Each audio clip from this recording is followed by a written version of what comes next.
way, the theory of mind only is a form of pure idealism. All that we habitually consider having an objective value, such as our own body, property, and the land where we have our abodes, are no more than our own mind projected and recognized as externally extending and real. Even nirvana, the truth of suchness, emptiness, reality, all these are but our mental creations, having no objective validity as far as they are forms of discrimination. We, ordinary mortals, see the Buddha in his multifarious manifestations, which, however, are the reflections of our ideas formulated in the mind by virtue of inherited memory mysteriously working from time immemorial. Passages quoted relative to the doctrine. The doctrine of mind only runs through the Lankavatara as if it were warp and weft of the sutra. To understand it is to realize the ultimate truth, and not to understand it is to transmigrate through many a birth and death. The sutra lays much emphasis on the importance of the doctrine, so much, indeed, that it makes everything hinge on this one point, the salvation of the world, not to say anything of the individual. Read the following passages culled at random from the sutra. 1. The mind only leads to the realization of the ultimate truth. Language, O Mahamati, is not the ultimate truth. What is attainable by language is not the ultimate truth. Why? Because the ultimate truth is what is enjoyed by the wise. By means of speech one can enter into the truth, but words themselves are not the truth. It is the self-realization inwardly experienced by the wise through their supreme wisdom, and does not belong to the domain of words, discrimination, or intelligence. And, therefore, discrimination does not reveal the ultimate truth itself. Moreover, O Mahamati, language is subject to birth and destruction, is unsteady, mutually conditioning, and produced AC according to the law of causation. And what is mutually conditioning and produced according to the law of causation is not the ultimate truth. Nor does it come out of such conditions. For it is above aspects of relativity. And words are incapable of producing it. And again, as the ultimate truth is in conformity with the view that the visible world is no more than our own mind. And as there are no such external obfects appearing in their multifarious aspects of individuation, the ultimate truth is not subject to discrimination. O Mahamati, when a man sees into the abode of reality where all things are, he enters upon the truth that what appears to him is not other than mind itself. 2. The mind only is grasped by pure thought. A flat solute intelligence does not belong to the two vehicles. It has, indeed, nothing to do with particular objects. The Sravakas are attached to the notion of being. Absolute intelligence, pure in essence, belongs to the Tathagata who has entered upon the mind only. 3. Bodhisattvas do not enter into nirvana because of their understanding of the truth of the mind only. All the various doings in the triple world, such as the grading of stages in the discipline of the bodhisattva and his steady promotion, are nothing but the manifestations of mind. This is not understood by the ignorant, therefore all these things are taught by the Buddhas. And again, the Sravakas and the Pratyeka Buddhas, when they reach the 8th stage, become so intoxicated with the bliss of mental tranquility that they fail to realize that the visible is nothing but the mind. They are still in the realm of individuation, their insight into reality is not yet pure. The bodhisattvas, on the other hand, are alive to their original vows flowing out of their all-embracing, loving hearts. They do not enter into nirvana. They know that the visible world is nothing but the manifestation of mind itself. They are free from such ideas as mind, will, consciousness. Manovijnana, external world, self-substance, and distinguishing marks. 4. The mind only and the dualistic conception of being and non-being, which is the outcome of wrong discrimination, stand opposite to each other, and are irreconcilable until the latter is absorbed into the former. Its teaching, intellectually speaking, is to show the fallacy of a world conception based on discrimination, or rather upon wrong discrimination, in order to get us back into the right way of comprehending reality as it is. As the ignorant and unenlightened do not comprehend the teaching of the mind only, they are attached to a variety of external objects.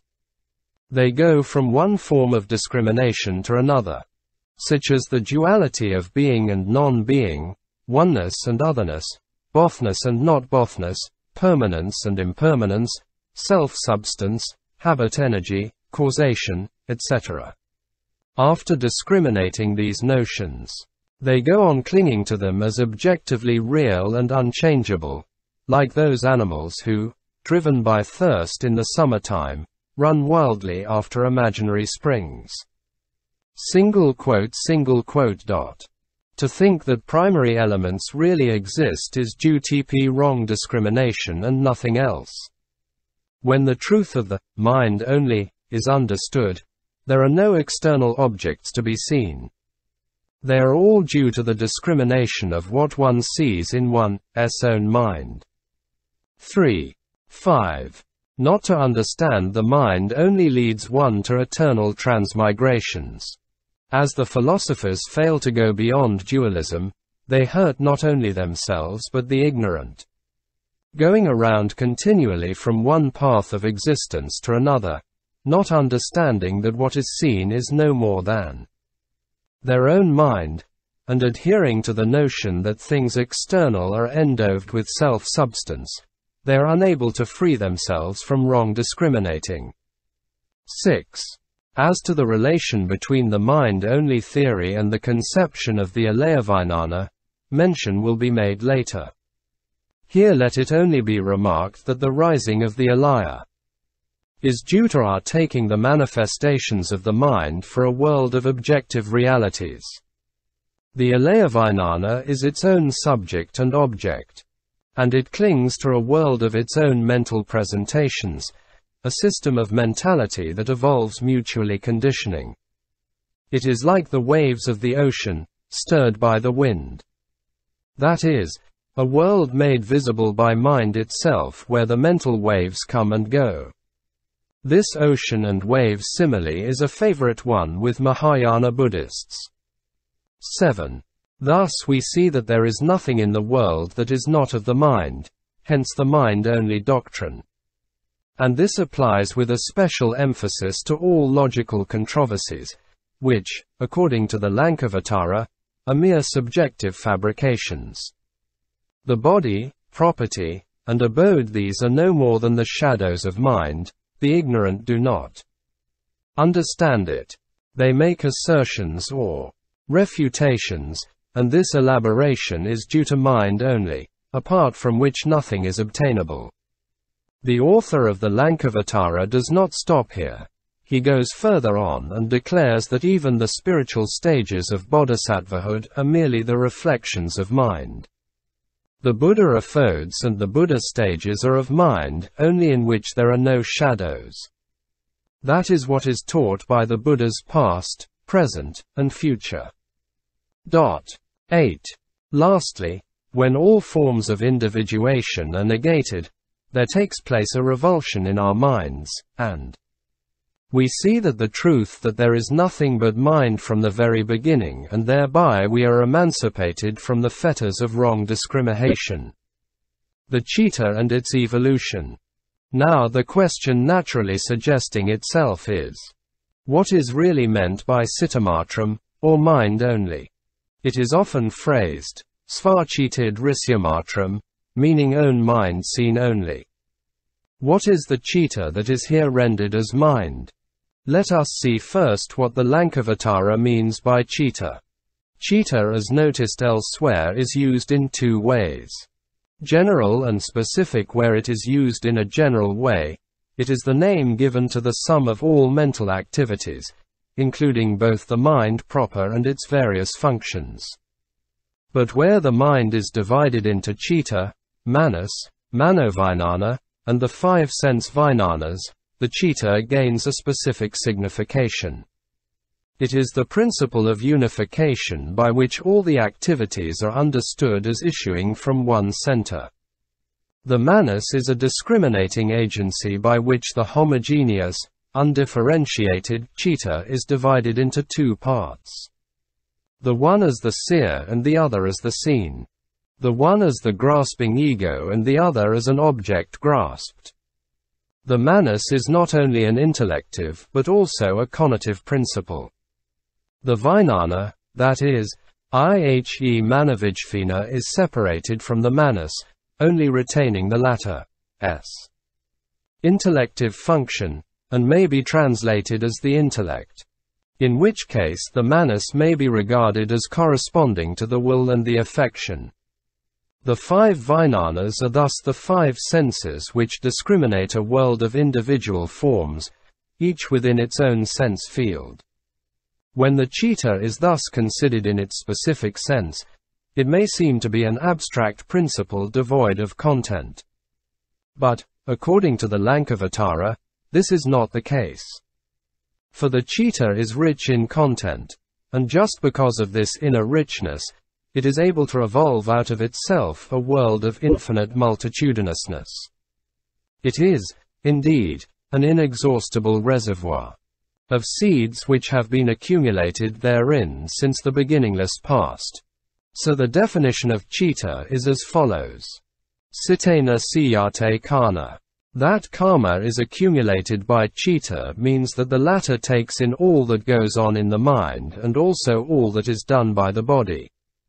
Technically stated, every deed, mental and physical, leaves its seeds behind which are deposited in the chitta, and the chitta has been hoarding them since time immemorial. It is the rich repository of all the thoughts, feelings, desires, instincts, etc. No matter how they have come to act.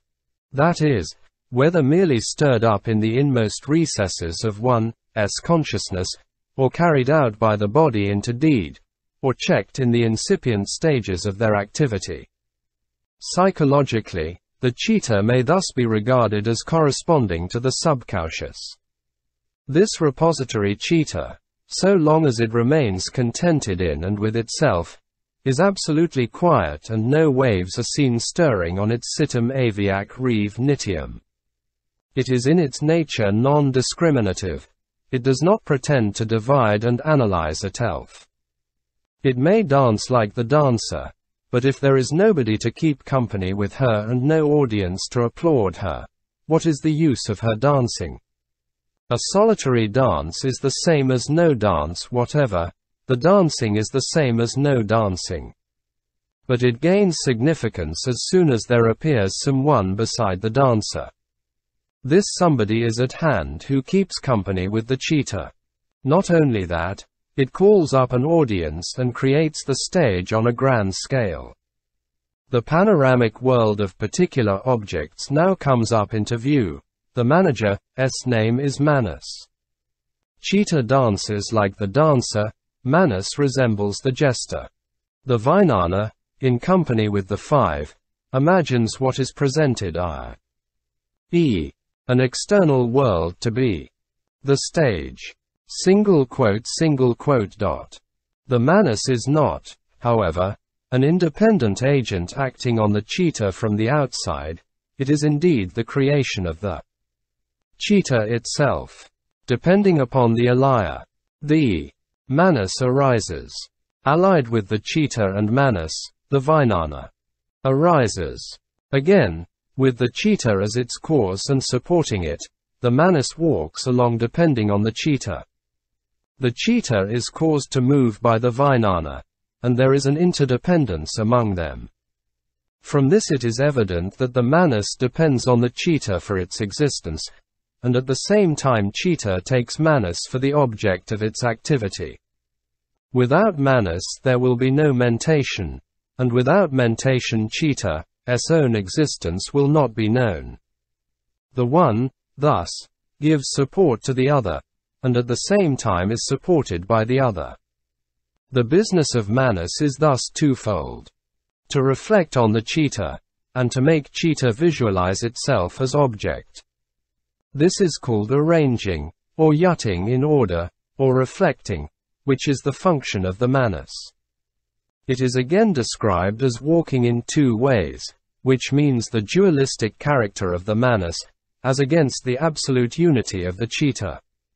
One citta has now been differentiated into citta and manas, and this latter particularized citta is no more neutral, non-discriminative, and non-functioning. For all the karma seeds hitherto lying dormant in the absolute citta have now begun to sprout out in full vigor. These germinating seeds are now distinguished or discriminated by the vijnana known as manovijnana, by the aid of the five senses, wherewith creating a world of individuals. The latter is called the seen, or what is presented, which is now imagined as real and substantial, and from this arise all kinds of spiritual tribulations. The distinction between manas and manovijnana is that manas is conative and manovijnana is intellective. While intellection is not lacking in manas, what predominates is the will, especially since the intellective function has more or less effectively been surrendered to the vijnana, i.e., manovijnana. In fact, however, all these function together and simultaneously, as we have seen in the simile of the theatre. Further quotations from the Saga Thakam will be helpful. Depending upon the alaya there evolves the manas. And depending upon citta and manas there evolves the vijnana. There are the maturing and development of manas and vijnanas, that is, manas is born of the alaya and the vijnanas of the manas. From the alaya are stirred up all the mental activities like waves. With habit energy as cause they are born in accordance with the law of origination. Grasping mind as their objects and bound by a chain of successive moments, the mano-vijnana, I-vijnana, etc. are evolved to create forms, signs, and figures. Bound by bad habit energy of the beginningless past, something resembling an external world is produced, and the mind is seen in the aspect of multiplicity. This is what blocks the understanding of the philosophers. With that i.e., vasana as cause and depending on it, other things i.e., visvayanas are evolved, and thus there take place various views of existence and a revolving cycle of birth and death. To be exact, the citta is more than the mind as the psychologist understands it. It has more of a metaphysical connotation. It is not merely an empirical mind. The citta, when it is understood in its absolute aspect, is transcendental. It denotes something at the back of the mind of the psychologist, who, depending on his scientific methods, may fail to reach. It implies more than the sum total of the citta, manas, manovijnana, and the vijnanas. When the Lankavatara speaks of the mind only, therefore, its foundation lies much deeper than the ordinary form of idealism. Otherwise, intuition into the truth of Citamatra cannot result in the spiritual emancipation which is the object of Mahayana discipline. The Sagathakam gives the following as synonyms of citta. Except alaya vijnana. The rest should be regarded as quite different from what the citta is. Unless we take them to mean that all these functions of the mind issue from the citta, or that originally they lie quiescent in the citta. In the Gatha following this, another puzzling statement is made. Life, warmth, vijnana, alaya, life force, Marias and mano vijnana, they are synonyms of discrimination. This is a grand mixing up. When the two verses are put together and examined to draw something conclusive and definite about citta, we get completely lost in the maze thus created. The only way to understand them intelligently will be to regard citta as the container of all things contradictory or otherwise. For is it not said that there is mind itself?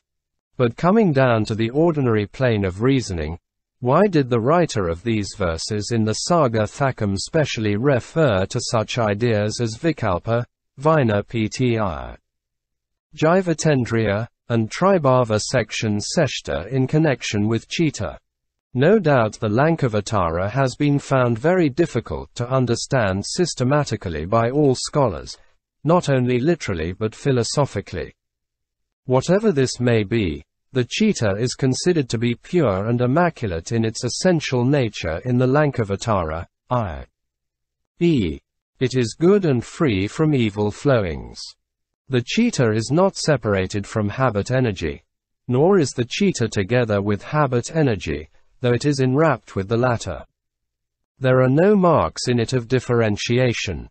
Habit energy being with the manovijnana is soiled, and the citta, which is like a robe that is perfectly white, does not shine out on account of habit energy. As it is declared by me that the sky is neither a reality nor a non-reality, so is the alaya in the body not limited by the dualism of being and non-being. When a revulsion takes place, the citta is disengaged from turbidity. As it understands all existence, I state that the citta is the Buddha. Being pure or good does not always mean morally pure and good, it means rather logically pure, that is, absolutely free from the dualistic way of reasoning. Therefore, the sutra never tires of repeating that in order to realize the fact of the mind on the realm of dualities, which is the product of false discrimination, must be transcended. False discrimination is the principle of turbidity which hides the truth from being clearly perceived. Buddhahood consists in removing this turbidity of discrimination, for the removing is emancipation and the restoring of the citta to its original purity. This is known in the Lankavatara as inner realization. The citta and the alayavijnana and the Atman. Along with the conception of citta, there was that of the Vijnana system, and also the deepening of the ego idea. Early Buddhists denied the reality of an ego substance, which was in accordance with their psychology, but the idea of ego was not necessarily the same as the assertion of self-will or egotism. Even when self-will was destroyed, the idea remained.